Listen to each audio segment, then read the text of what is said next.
একদিন একটি লোক দেখতে পায় একটি লাল পাখি তার ডানা তার ওয়ালে আটকে আছে। তো পাখিটিকে সেখান থেকে খুব কষ্ট করে বার করে, কিন্তু পাখিটি একটু চোট লেগেছিল। তো সেই পাখিটিকে সে বাড়ি নিয়ে আসে এবং তাকে খাওয়ায়। খাওয়ানোর পর সে অনেকটা সুস্থ হয়ে যায়।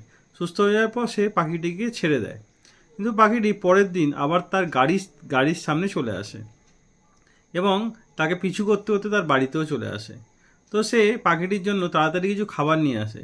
পাখিটির এসে তার হাতের বসে খাবার খেতে শুরু করে এবং সে লোকটিকে সে নিজের নিজের মনে করেছিল এবং লোকটির হাতেই সে বসতো এবং লোকটি পাখিটির মাথায় হাত দিলেও তার কোনো আপত্তি ছিল না। এবং লোকটি কী করলো, একটি জায়গাতে তার জন্য অনেক খাবার দিল।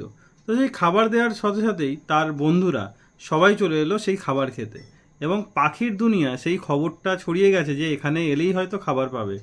তো প্রচুর পাখি সেখানে আসতো খাবার খেতে, আর মাঝে মধ্যে কিছু কাঠবিড়ালিও আসতো খাবার খেতে।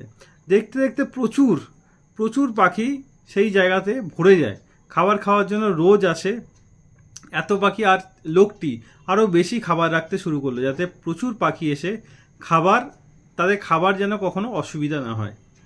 তো ভিডিওটি দেখে এটিই বোঝা যায় এরকম মানুষ আছে বলেই আজকে পাখিরা, পশুরা খুব ভালো আছে এবং সুরক্ষিত আছে। লোকটিকে স্যালুট। তো ভিডিওটি ভালো লাগলে অবশ্যই লাইক করে শেয়ার অবশ্যই করে দেবেন।